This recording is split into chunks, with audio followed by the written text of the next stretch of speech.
എന്തെല്ലാം കള്ളപ്രചരണം നടക്കുന്നത്. എന്താണ് തൂഫാൻ പരിപാടിക്ക് നേതൃത്വം കൊടുക്കുന്ന ആഭ്യന്തരമന്ത്രിയുടെ സ്റ്റാഫിൽ വീട്ടിൽ നിന്ന് കഞ്ചാവ് പിടിച്ച ഒരാളെ സ്റ്റാഫാക്കി. പച്ചക്കള്ളല്ലേ പ്രചരിപ്പിച്ചത്. അങ്ങനത്തെ ഒരാളെ സ്റ്റാഫിനെ വെച്ചിട്ടില്ല, ഇപ്പോഴും വെച്ചിട്ടില്ല, അതിനു മുമ്പും വെച്ചിട്ടില്ല, ഒരു സമയത്തും വെച്ചിട്ടില്ല. ഞാനും ആഭ്യന്തരമന്ത്രിയും കൂടി ഇരുന്ന് ചിരിക്കുക. കാരണം അദ്ദേഹം തരുന്ന പ്രപ്പോസൽ ഞാൻ അപ്രൂവ് ചെയ്ത് കൊടുത്തിട്ടാണ് അദ്ദേഹത്തിന്റെ സ്റ്റാഫ് വന്നത്.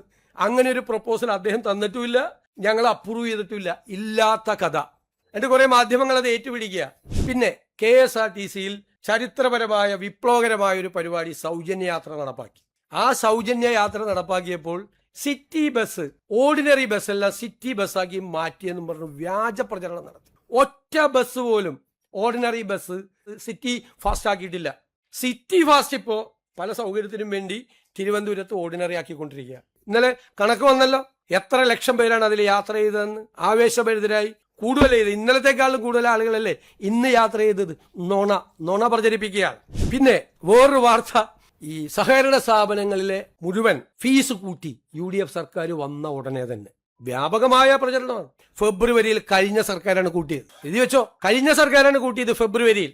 ഞങ്ങളല്ല കൂട്ടിയത്. ഞങ്ങൾ അധികാരത്തിൽ വന്നതിന് ശേഷം 1 രൂപ കൂട്ടിയിട്ടില്ല. ഇടുക്കിയിൽ ഒരു ഇക്കോളജിക്കൽ സോൺ പ്രഖ്യാപിച്ചു, പരിസ്ഥിതി ലോല മേഖല പ്രഖ്യാപിച്ചു. ഉടനെ ഇടുക്കി CPM ജില്ലാ സെക്രട്ടറി ഉൾപ്പെടെയുള്ള നേതാക്കൾ പറയാണ്, VD സതീശന്റെ നേതൃത്വത്തിലുള്ള സർക്കാർ വന്ന ഉടനെ ഇടുക്കിയിൽ പരിസ്ഥിതി ലോല മേഖല പ്രഖ്യാപിച്ചു. ഈ ഗവൺമെന്റ് ഒരു കത്തടപാട് കേന്ദ്ര ഗവൺമെന്റായി നടത്തിയിട്ടില്ല. ഇതെല്ലാം നടത്തിയത് ആരാ?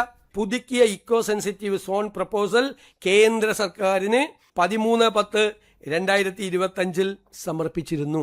ഞങ്ങള് 18/5 അധികാരത്തിൽ വന്ന ഞങ്ങളുടെ ഗവൺമെന്റ് കേന്ദ്ര ഗവൺമെന്റുമായി ഒരു കത്തിടപാട് നടത്തിയിട്ടില്ല. എന്നിട്ട് പത്രസമ്മേളനം നടത്തി പറയാണ് ഞാൻ മുഖ്യമന്ത്രിയായപ്പോഴാണ് ഇത് സംഭവിച്ചത്. നുണപ്രചരണങ്ങളാണ് ഈ. ഞങ്ങൾ 1 മാസം തികഞ്ഞിട്ടില്ല, റേഷൻ വിതരണം മുഴുവൻ സ്തംഭിച്ചു. എവിടെ റേഷൻ വിതരണം സ്തംഭിച്ചത്? ഒരു സ്റ്റാറ്റ്യൂട്ടറി റേഷന്റെ 1 ഗ്രാം അരി ഒരു സ്ഥലത്തും കുറച്ചു കൊടുത്തിട്ടില്ല. എന്നിട്ട് വ്യാപകമായി UDF സർക്കാർ വന്നു, റേഷൻ വിതരണം മുടങ്ങി. വ്യാജപ്രചരണമാണ്. അത് വേറൊരു വാർത്ത.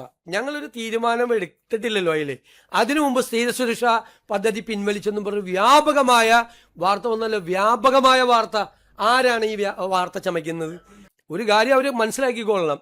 ഇതുപോലെ കഴിഞ്ഞ 1-2 വർഷം വ്യാപകമായി കള്ളപ്രചരണം നടത്തിയാണ് PRDയുടെ കൂടി സഹായത്തോടു കൂടി.